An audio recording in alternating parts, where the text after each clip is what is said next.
Welcome to Love, Serve, Lead, sharing stories of disciples in the Iowa United Methodist Church who, empowered by the Holy Spirit, are loving boldly, serving joyfully, and leading courageously across Iowa and beyond.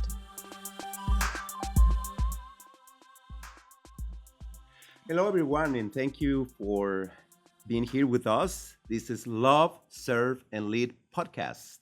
And here we are with Irene, our guest during this chapter and during this program. And thank you, Irene, for coming to this podcast. Thank you so much for having me today, Edgar. No I'm thrilled problem. to be Thank here. you. I want to know who you are so the audience could know much better about you. So tell us a little bit about you. Yeah, so I'm Deaconess Irene DeMaris. So as you know, the United Methodist Church still has our Office of Deaconess Home Missioners, and that's our lay order. Okay. And we're called to a lifetime of love, justice, and service. Okay. I am also a cradle United Methodist, so I grew up United Methodist, stayed United Methodist, and have done majority of my career in the United Methodist Church. And the church that you are connected now is what is the church? I am a member at Walnut Hills United Methodist Church in Urbandale. So Irene, what do you do for fun? What do I do for fun? Uh-huh. Well, I got into gardening this year. Okay. I did not think I'd get into flower gardening. Okay. But I definitely turned 40 last year and turned into the meme of starting to garden. And so I've put in a ton of pollinators, perennials, feeding the bees, the hummingbirds. I had some milkweed. So we actually had some monarch caterpillars, and I got to see one enclosed monarch come out.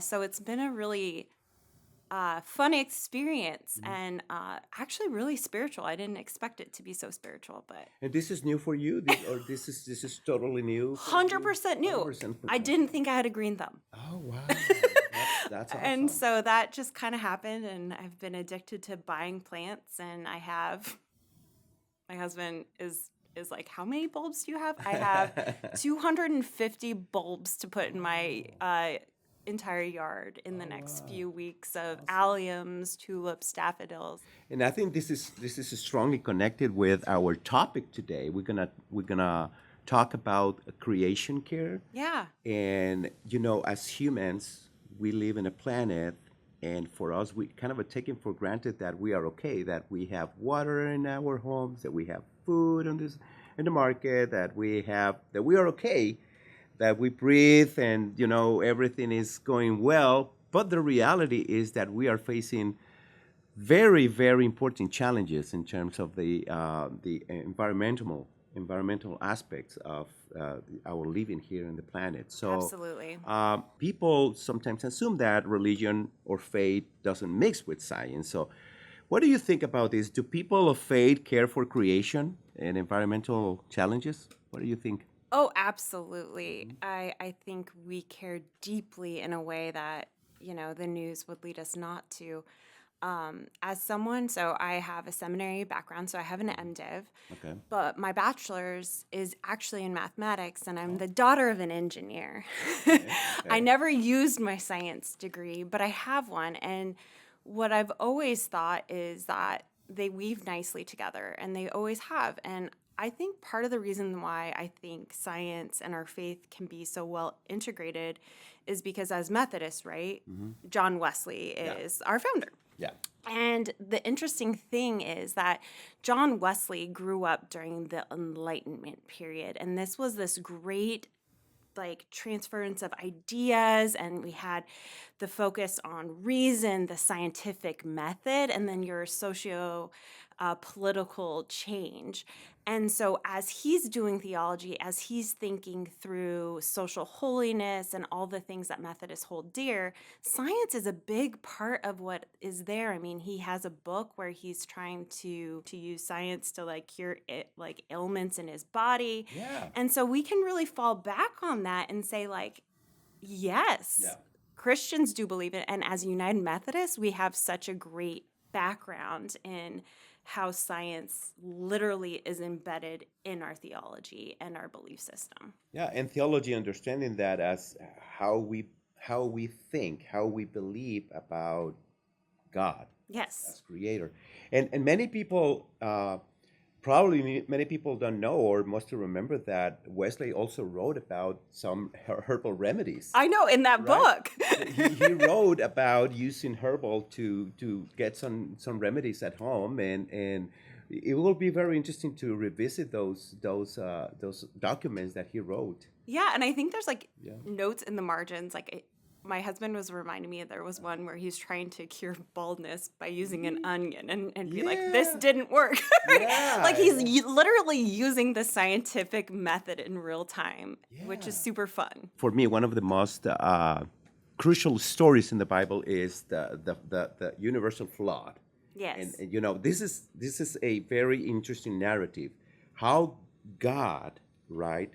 Many people put attention to the flood as something negative, but the good aspect of the flood was that God provides shelter to take care for all creation, for Yes. humans and animals. Hmm. And sometimes we forget that part of that narrative, that God is providing a shelter during a time of disaster. Natural disasters happen, Yeah. and God provides a shelter to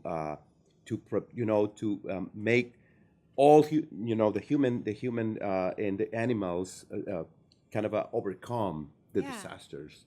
Do you remember other narratives in the Bible that reminds you about creation care and how God cared for us? I mean, just the very nature of both the creation stories, right? Because we know there's two creation stories in Yes. Genesis, and it's really God is creating the heavens, the earth, the water, the air, the animals, humanity, right?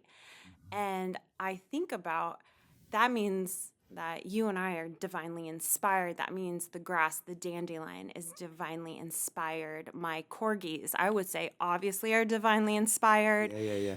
Children, all of that. And so if you start thinking about how everything is intimately inspired and made in the image of God, how can you not care for it? Right?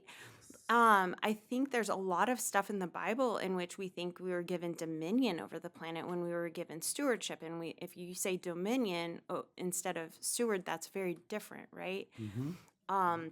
And so, there's so many different stories about agriculture, right? We're in Yeah. an agriculture state. Yeah. And so I always tell pastors, like, find a passage about agriculture and go to a field day. Your Yes. sermon's going to write Yeah. itself, right? Yeah. You think about the year of Jubilee, and part of that, obviously the debts are forgiven, Mm-hmm. but the fields are rested for 7 days, Yeah. right? And so, and then you have the 10 Commandments. Mm-hmm. Mm-hmm.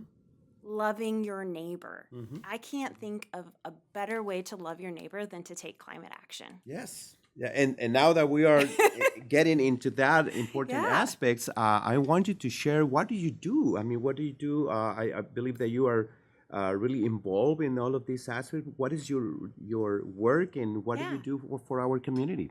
Yeah, so I am the executive director of Iowa Faith and Climate Network, formerly known as Iowa Interfaith Power and Light. Okay. And we are the only state-based faith nonprofit that works on climate change in Iowa. Wow, Yeah.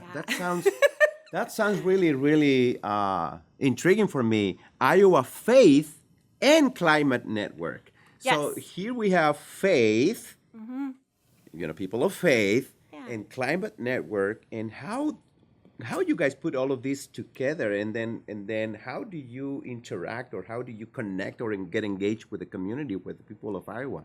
On a side note, and this will go into that. So when I went through the seminary, I had to kind of figure out what my personal calling was. And Okay. what I articulated is that I am called by God to walk with people as they embrace their faith and understanding and root themselves to seek justice in the world. Yeah.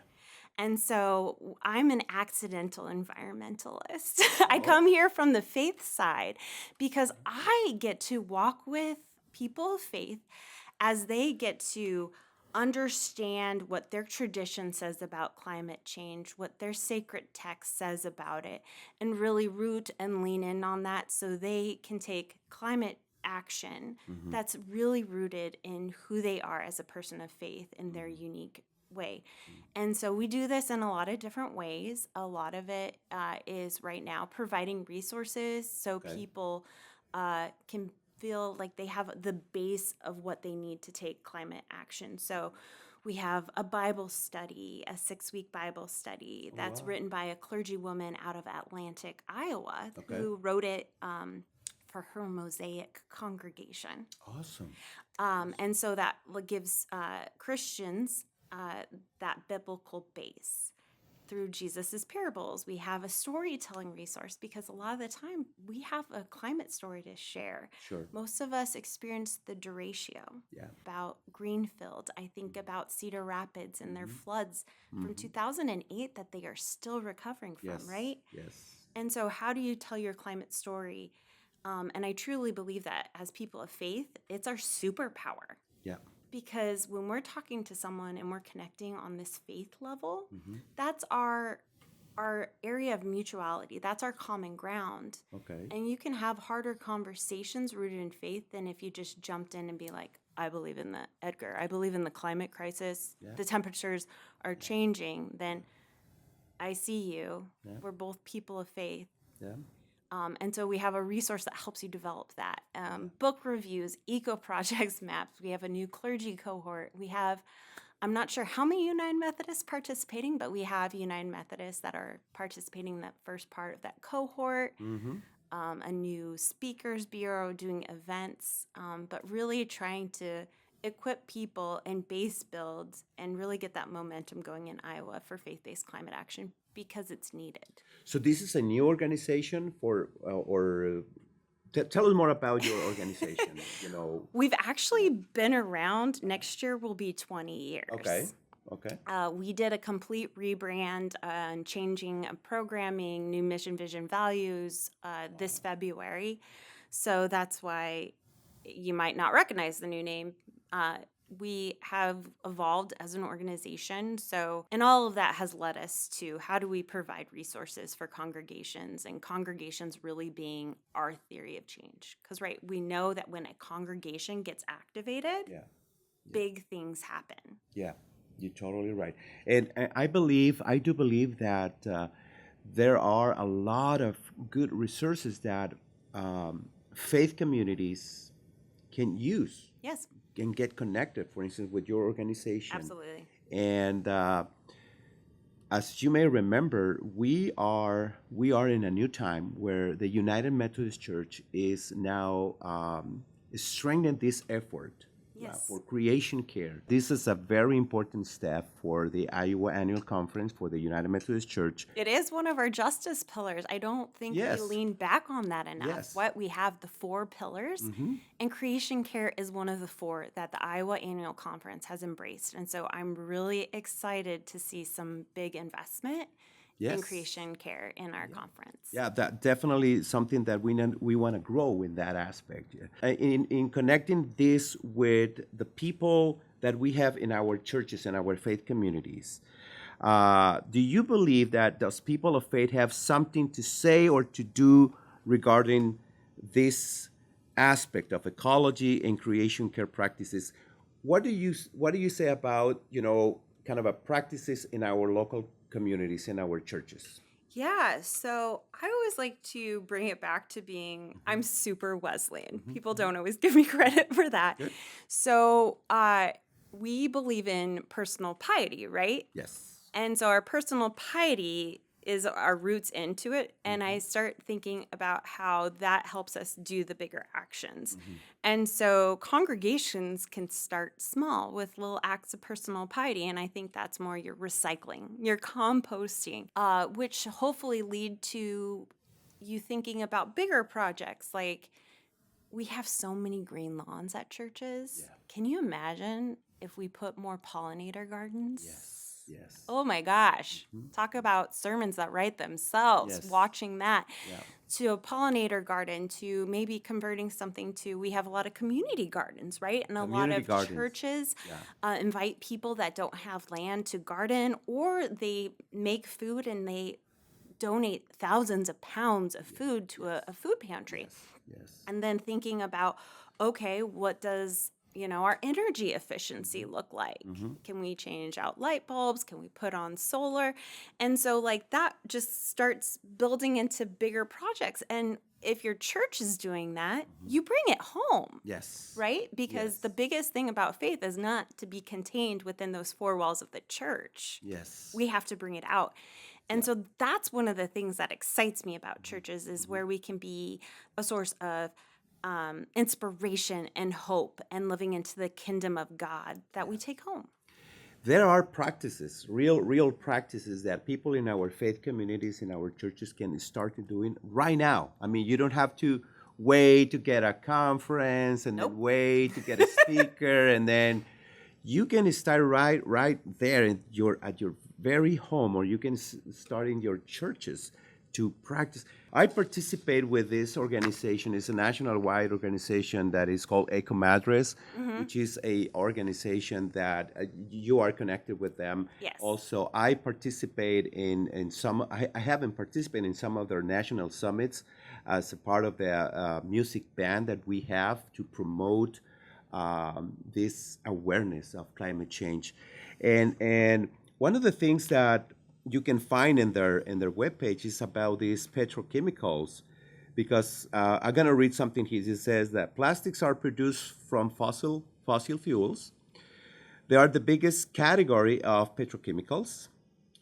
Petrochemical plants, incinerators, landfills, and other heavily polluted industries are commonly cited in communities of people that are marginalized, communities of color that already are burdened by multiple pollution sources. Yes. So the prevalence of plastics and other petrochemicals comes at a steep cost to our health, especially for those living near productions and processing facilities.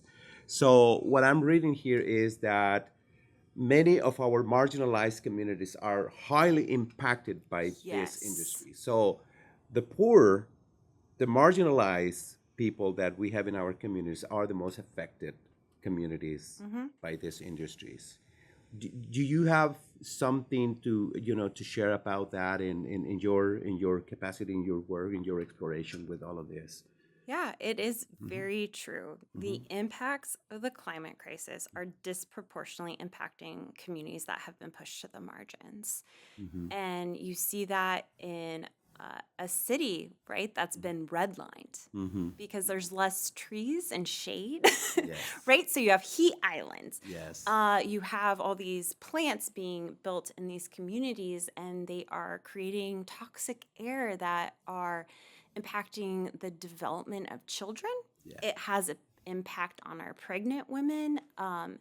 That is something that we have to really think about and figure out how in our activism do we include these voices. And we do our best, and I'm the first to say that there's room for improvement at our organization because we want more voices because that is going to happen to a community that might not necessarily be me. I think about our coal plants and the coal pollution, especially in Sioux City, right, which is a very diverse community. And their two coal plants are impacting the quality of their air. And even where the air is going over the border and impacting the Winnebago tribe. Yes. Right? Yes. And also the impacts of climate change, getting warmer, the extreme weather are happening around the world in our developing countries, right? That are not using plastics, that do not have access to electricity or clean water.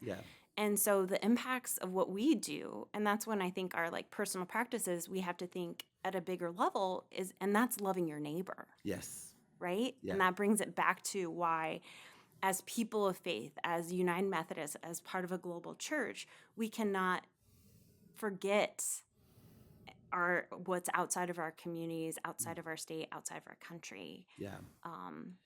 Because we know statistically. It's all connected. It's all related. It's all connected. Yeah, because we're a connectional church. We should remember that we're all connected. It's all connected. It's all connected. But also what it is connected is this impact of the industrialization. Yes. And the impact that is producing to communities in the world. right? Yes. So yes, we believe that we are probably kind of called to work in our local communities, but also spread awareness that what we do here has an impact beyond Yes. our local communities, right? So, Irene, also, how could a faith community uh, work to create or develop programs or get connected with your organization or with the United Methodist Church to become more ecologically sustainable and to address environmental injustices? Yeah. You can visit our website, Okay. iowafaithandclimate.org. Yeah, and we're gonna put that Yeah. probably in a okay. So I think, getting connected to what we're doing and seeing what resources we have to provide. I think Mm-hmm. a lot about how you start going on a big problem, right? You Mm-hmm. have to start small and you build up, right? Yeah. And so things like doing a Bible study to get some buy in, having the clergy person that serves that community think about doing a series on creation care Yeah. in terms of sermons, Yes. some storytelling resources. I mean, we do action alerts, we have educational programming, so we do workshops. We have an MFSA centered one, so we're working with them, and so it's going to be a little bit more Methodist inspired in a month, and other programming that we have where people can come and they can learn and get inspired with community, because without communities working together, we're not going to be able to solve this crisis. But when we all come together, Yeah. we can do it. And if you belong to a faith community, or if you are just part of your community, if you want to get probably more people from the new generations to get Yes. involved, I think people from the new generations, Gen Z and all of them, they are really, really into all of these aspects of environmental justice. They are really interested in participating, doing something. Yes. This generation is trying to make meaning Hmm. in a rapidly changing world, Yeah. in a world that is becoming more and more unhealthy, right? And so when you see the church doing something for climate, that is a statement. Yep. That is living into your values. And they want authenticity, they want action, they want hope, and they want community.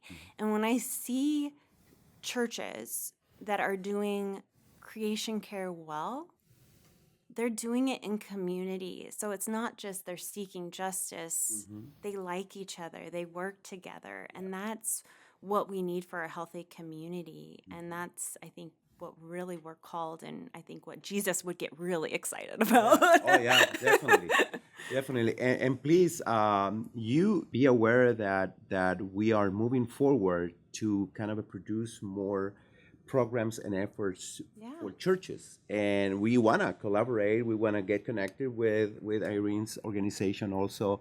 And I want to read something to you, Irene, and I want to ask you, what do you think about this quote?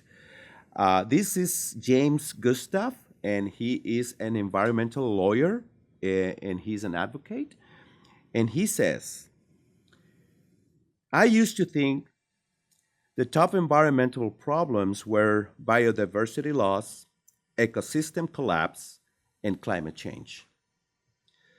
The top environmental problems really are selfishness, greed, and apathy. So we need a change in approach, and that is where my work as a faith leader really wants to get involved. What do you think about this call of kind of instead of going toward these technical aspects of the environmental problems is more into what we have, what we are as humans with selfishness, greed, and apathy. Oh, I think he's spot on. Yeah. I mean, we have solutions, and what's getting in the way is apathy of, oh, it's not my problem. I mean, I'm guilty of that from college, like, which was like 20 years ago, but thinking, oh, this is a future problem, right? Yeah. Or I don't want to give something up. I want to have my new phone every single year. Yeah. I need the latest clothing. I mean, you have consumerism, Yeah. all of those things. And we know shipping and travel and things like that are ways that really, increase emissions. And so when we really think of it, and all of that is individual, right? Yeah. But Christianity isn't individualism. It's radical community. It's radical hospitality. Oh, I love that. And so when I love that. think what can get us out of that, right, Mm-hmm. is community, loving our neighbors, and really being invested in each other, right? And not just me. Because if I'm just thinking about me, well, I mean, I'm not that person, but we can have individually this relationship with Jesus. And yet we can't stop. That's not the full stop. Yeah. That's the beginning of our journey to that something more. Oh, I love that. I love that because it's actually, you are addressing exactly what I believe the problem is, which is in the human's heart, is in the human's understanding, is in our character, how we deal with creation, how we treat our neighbor, how we treat the people that live close to us, and how we treat the animals. Yeah, Right? How we treat the absolutely. animals, the plants, and the soil that produce food and many things. So I think the problem is in the human heart and the human understanding about our responsibility to be stewards of God's creation. Yeah. I really enjoy this conversation, and I really want to grow in my understanding. How can I help others to come and walk together in a different journey where creation care is our priority? I think it's just inviting people Yeah. and talking about it, right? Dr. Catherine Hayhoe is one of our great climate scientists Okay. and also a deep person of faith. Awesome. And she says the most important climate action you can do is talking about it. And so this is a great first step, Edgar. Talking about it. Talking about it. It's including it in your newsletters, your social media content, getting it in your sermons. The thing is we can't make progress until we're all talking about it and like raising awareness. Yeah. And we can raise awareness, and then we can invite people in and say, I got this Bible study, or as United Methodist, right, like General Board of Global Ministries has Earth Keepers trainings, right? Yes. So you can become a Methodist Earth Keeper. You can do my cohort. You can do all of these different things. There's United Women in Faith has a climate working group. Yeah. We have Creation Justice Ministries. Yeah. So we have so many different ways to plug in once you're ready. Yeah. And we're all working together. We all talk. We all like each other. We all value each other. Yes.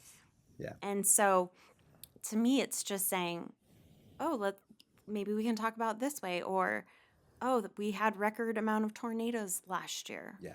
Let's talk about maybe why that happened. Yes. Yes. And so the possibility's there. Yeah. We've got this. Yes. And we got the sacred text to back us up. We do.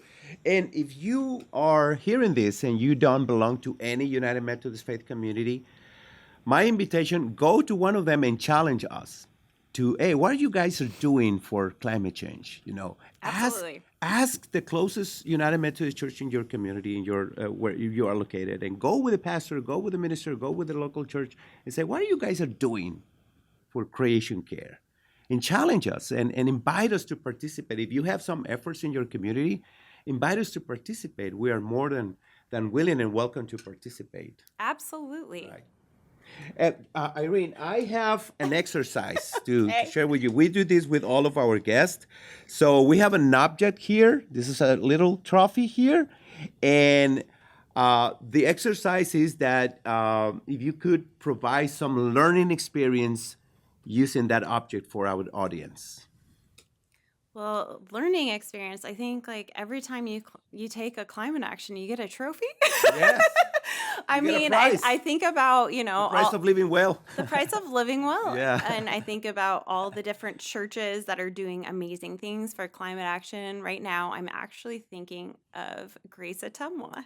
Yes.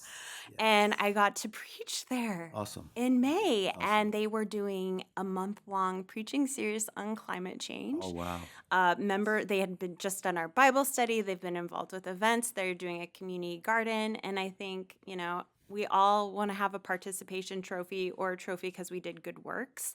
So this is kind of what I'm thinking of. And Awesome. yeah. Well, thank you, Irene, for your time with us. Thank you for participating in Love, Serve, and Lead. I think love, we need to love God and love God's creation. Serve, we need to do something, right? We need to do something in our communities to spread awareness and practical actions, and lead. I think we are called to lead.